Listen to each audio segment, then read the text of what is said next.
Hello दोस्त, virtuous channel में आपका स्वागत है। यूको बैंक क्लर्क जो सीआरपी 9 की भर्ती प्रक्रिया थी, जिसमें पहले उन्होंने लिस्ट अपलोड की अपने साइट पे। अब उसमें ये डीबी की डेट भी डिक्लेयर हो गई है, मेल भी सेंड कर दिया है। जैसे एक एस्पिरेंट हैं जिन्होंने चंडीगढ़ जोन से जो वो थे, उन्होंने एक मेल शेयर किया था, उसका सेपरेट वीडियो आप लोगों को पहले मिल भी गया। उस वीडियो पे आप लोगों के काफ़ी कमेंट्स मिले और उन्हीं को रिजॉल्व करने के लिए ये सेशन मैं लेके आया। तो मैं इसमें डिटेल में आपको पूरा ये बताने की कोशिश करूंगा कि भाई क्या क्या आपको रिक्वायर्ड है, और जो क्वारीज जो जो मुझे अभी तक देखने को मिली है, उन क्वारीज को भी रिजॉल्व करने की कोशिश करूंगा।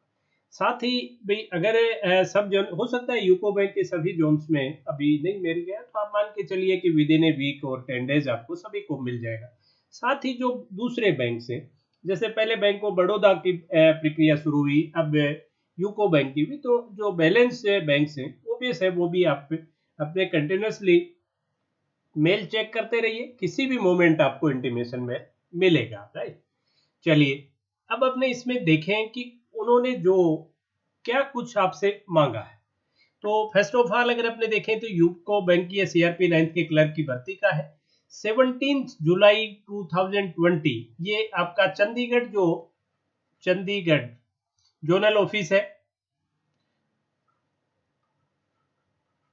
चंडीगढ़ जोनल ऑफिस का ये था आपके।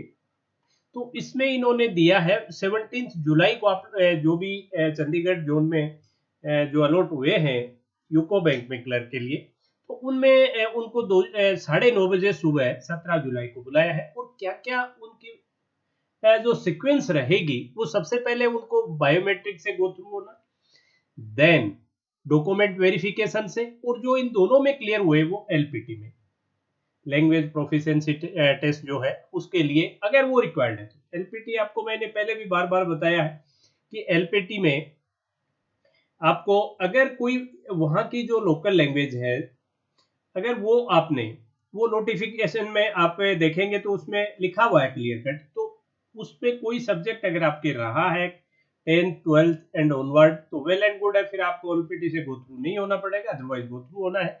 और एलपीटी में वही सिंपल राइटिंग, स्पीकिंग एंड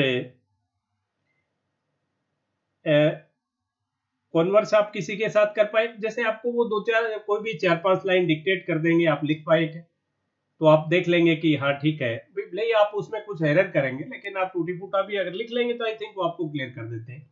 और आपसे कॉन्वर्स करेंगे तो आप उनकी बात समझ पा रहे हो क्या, और उनका रिप्लाई कर पा रहे हो क्या। 2-4 लाइन आपको पढ़ने के लिए दे दी, तो उससे वो देख लेते हैं कि राइटिंग, स्पीकिंग और रीडिंग तीनों का सुपरफिशियल नॉलेज आपको वहाँ की भाषा का होना चाहिए।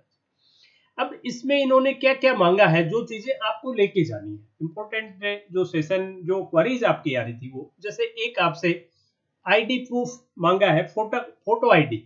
ये फोटो आईडी कोई भी आपकी होनी चाहिए। तो फोटो आईडी में आपका जैसे आधार कार्ड हो गया, वोटर आईडी होगी, पासपोर्ट हो गया, इवन बैंक की पासबुक भी इन्होंने एडमिट की है, पैन कार्ड है।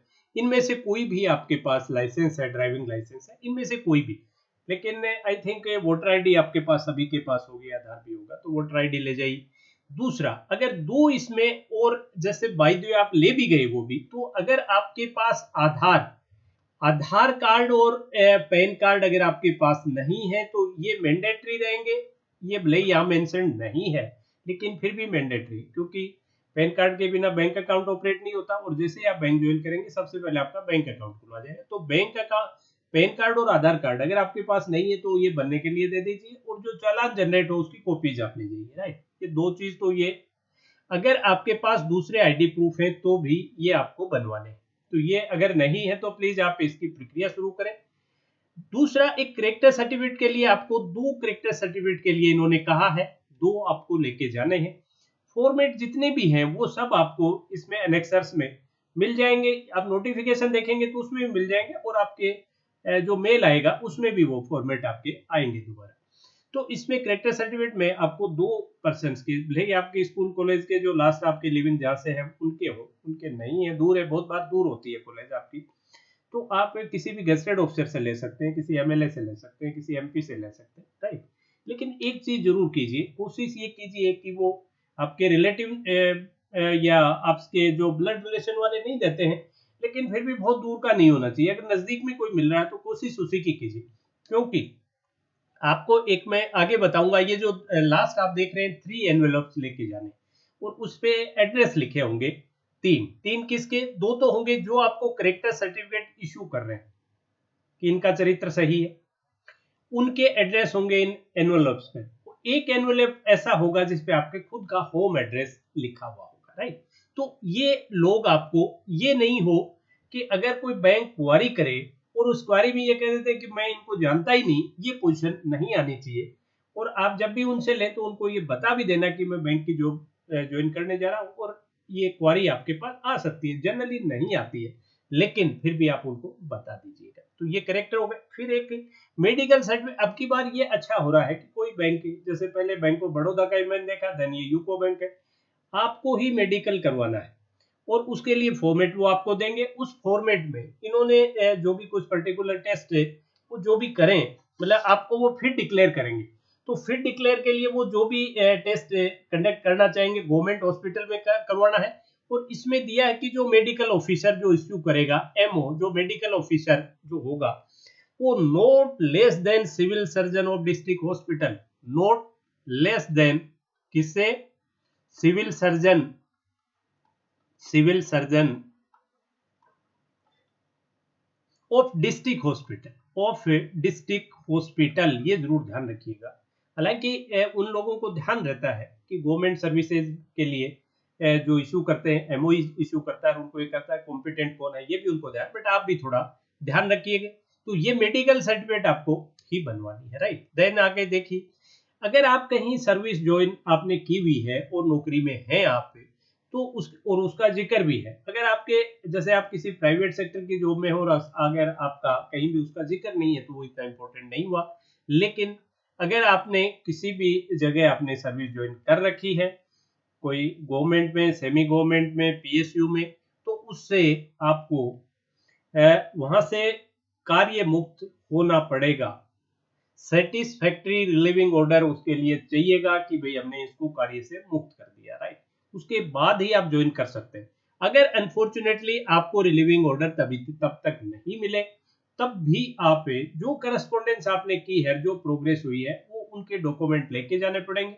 इस बेस पे आपको ज्वाइनिंग में एक्सटेंशन मिल जाएगी, ज्वाइनिंग नहीं मिलेगी। दो जॉब आप एक साथ सरकारी नहीं कर पाएंगे, एंड इवन सरकारी करते हुए दूसरा भी जॉब आप नहीं कर पाते हैं। तो ये जरूर आप ध्यान रखिएगा। अगर आप किसी कारपोरेट सेक्टर में भी है और उसमें पीएफ नंबर वगैरह अगर अलॉट आपको हुआ तो वहां से भी कोशिश कीजिए कि आपको रिलीविंग ऑर्डर मिल जाए, right. Then declaration of court case pendency, तो ये तो डिक्लेरेशन जो भी कोई फॉर्मेट उनका होगा, अगर आपके कोई कोर्ट केस नहीं है तो बता देना जी कोई कोर्ट केस नहीं है, और कभी कोई कोर्ट केस हुआ भी है और उसका फैसला आ गया तो वो भी बता दीजिएगा, राइट। तो ये एक फॉर्मेलिटी टाइप हुआ। प्रूफ ऑफ एजुकेशनल, अब आपने जो जो फॉर्म फिलिंग के टाइम में एजुकेशनल क्वालिफिकेशन आपने बताई, जैसे आपसे वो उन्होंने 10th का पूछा, 12th का पूछा, और जो कॉलेज में आपने जो भी जिस टाइप का आपका सिस्टम है, सेमेस्टर वाइज है, ईयरली है, जो भी है, उनके सर्टिफिकेट, मार्कशीट, वो सब आपको लेके जाने प्रूफ के लिए। Then date of birth, date of birth अगर आपका अलग से डेट ऑफ बर्थ का प्रमाण पत्र है तो वो ले जाइए, और नहीं है तो 10th की मार्कशीट पे जो डेट ऑफ बर्थ होती है वो लेके चले जाइए। देन अगर कोई भी बच्चे किसी कैटेगरी से बिलोंग करते हैं, लाइक वो SC ST OBC EWS या फिजिकली हैंडीकेप्ड या आर्मी एक्स सर्विसमैन है, तो उसके लिए आपको उस कैटेगरी का सर्टिफिकेट आपको लेके जाना पड़ेगा। एक ओबीसी की क्वारी आ रही है काफी, तो ओबीसी का क्लियर कट इन्होंने दिया है कि ओबीसी की जो सर्टिफिकेट है नॉन क्रीमी लेयर की, वो 1/1/2019 या उसके बाद 1/1/2019, 1 जनवरी 2019 और लेटर या उसके बाद, बिल्कुल करंट होगी तो भी चल जाएगा, लेकिन इससे पुरानी नहीं होनी चाहिए। जो क्वारीज आ रही कि मैंने तो अभी 2 महीने पहले बनवाई, 3 महीने पहले बनवाई, वो सब वैलिड है, निश्चिंत रहिए, राइट। ये ओबीसी के लिए। आपका जो ईडब्ल्यूएस है ये फाइनेंशियल ईयर के लिए बनता है, तो पिछले फाइनेंशियल ईयर में जो भी आपका बना हुआ है, जो पिछला मतलब उससे पिछला जो गया 2018-19, मतलब जो आपका फाइनेंशियल ईयर जो भी आपका अप्रैल 18 से मार्च 19 का जो साल खत्म हुआ उसका आपको होना चाहिए आपका EWS सर्टिफिकेट। देन और जो भी आर्मी एक्स हैं तो ऑब्वियस है उनको आइडिया है, आर्मी एक्स सर्विसमैन जो हैं भाई उनको डिक्लेयर करने के लिए जो उनका PPO है, जो उनकी लास्ट पे क्या रही है, लास्ट पद क्या रहा है, वो सब आपको लेके जाना है। और ये जितने भी डॉक्यूमेंट आप लेके जाएंगे, इसकी एक तो ओरिजिनल कॉपी लेके जाएंगे, दो इसकी photo state copy self attested लेके जाएंगे, राइट। और एक फोटोग्राफ लेके जाएंगे। इसके अलावा एक मैं भूल गया था, फोटोग्राफ भी चाहिएगा आपकी, रिसेंट कोई भी फोटोग्राफ आप ले जाइए साथ। और एनवलप्स का आपने पीछे डिस्कस कर लिया, तो यही सब चीजें आपको चाहिए। सबसे ज्यादा जो क्वारीज आ रही थी वो आ रही थी आपके OBC और EWS के लिए कि ये किस पीरियड की हो सकती है, किसकी चलेंगी किसकी नहीं चलेंगी। हाँ ये जरूर है कि ये जितनी भी सर्टिफिकेट है आपके SC ST OBC EWS ये सेटल फॉर्मेट में होनी चाहिए। जो बैंक का फॉर्मेट है वो फिर एक बार नोटिफिकेशन में आप जाके देख लीजिए, अगर उस फॉर्मेट से किसी डिफरेंट में है तो प्लीज उसको आप बनवा लीजिएगा। तो ये क्वारी प्लीज नहीं आए कि किस फॉर्मेट में होगी, तो ये जो सेंट्रल फॉर्मेट है वो चलता है यहाँ बैंक में, और उस फॉर्मेट में है तो वेल एंड गुड है। उसको चेक करने के लिए कि उसमें है या नहीं है, तो आप नोटिफिकेशन अगर देखेंगे तो उसमें एनेक्सर्स में बिल्कुल इनके फॉर्मेट दिए हुए हैं, राइट।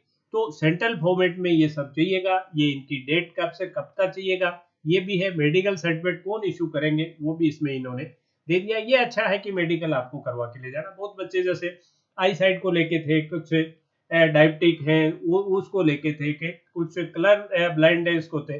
लेकिन जब आप एमओ के पास जाएंगे तो वो बड़े सेट से हैं, उनमें इतना इन डेप्थ है वो टेस्ट कंडक्ट नहीं करवाते हैं। वो सुपरफिशियल से कुछ टेस्ट है वो करते हैं और फिर एक तरह से ये देखते हैं कि कोई भी कम्युनिकेबल डिजीज नहीं है और फिट हैं आप बैंक का जॉब करने के लिए। तो ये अच्छा है भाई। आप बैंक ऑफ बड़ौदा देखा, फिर यूको बैंक देखा, दोनों में ये पैटर्न यूज हुआ, तो ये अच्छी चीज है। इवन बैंक ऑफ बड़ौदा का जो गुजरात का जो आया था उसमें उन्होंने दिया था कि आप मेडिकल चेकअप तो करवाएंगे लेकिन उन सर्टिफिकेट्स को लेके आप वहां के डॉक्टर जो बैंक के डॉक्टर के पास भी प्रेजेंट होंगे और वो भी आपको उस जो एग्जामिनेंस है, मतलब वहां आपको सर्टिफिकेट उनसे नहीं लेके जानी थी, वहां कुछ टेस्ट लेके जाने थे। उन टेस्ट के बिहाफ पे उन्हीं का बैंक का जो डॉक्टर है वो आपको सर्टिफिकेट इशू करता है। लेकिन यहाँ कोई ऐसा मेंशन नहीं है यूको बैंक में आपको मेडिकल सर्टिफिकेट लेके जाना है। और उसमें ये जरूर दे दिया कि medical officer not less then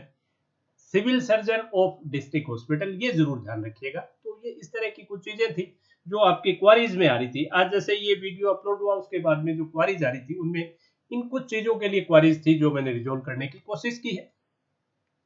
so आज का सेशन आपको कैसा लगा कमेंट सेक्शन में कमेंट कीजिए। साथ ही अगर चैनल को अब तक सब्सक्राइब नहीं कर पाए, देखिए आप हम कोशिश करते हैं कि जल्दी से जल्दी आपको हर टाइप की इंफॉर्मेशन भी दें। और साथ ही क्वांट और रीजनिंग की रेगुलर क्लासेज चल रही हैं, लाइव क्लासेज चल रही हैं, क्वांट की भी रीजनिंग की भी, तो प्लीज वो भी अटेंड करें। अगर आप बेल आइकन क्लिक कर लेंगे तो जो भी कुछ चैनल पे हो रहा होगा उसका नोटिफिकेशन आपको मिल जाएगा। फिर आपकी इच्छा है जब चाहे जब देखें नहीं देखें, राइट, बट आपको इन्फॉर्मेशन मिल जाएगी। That's all for today's session. Have a great day.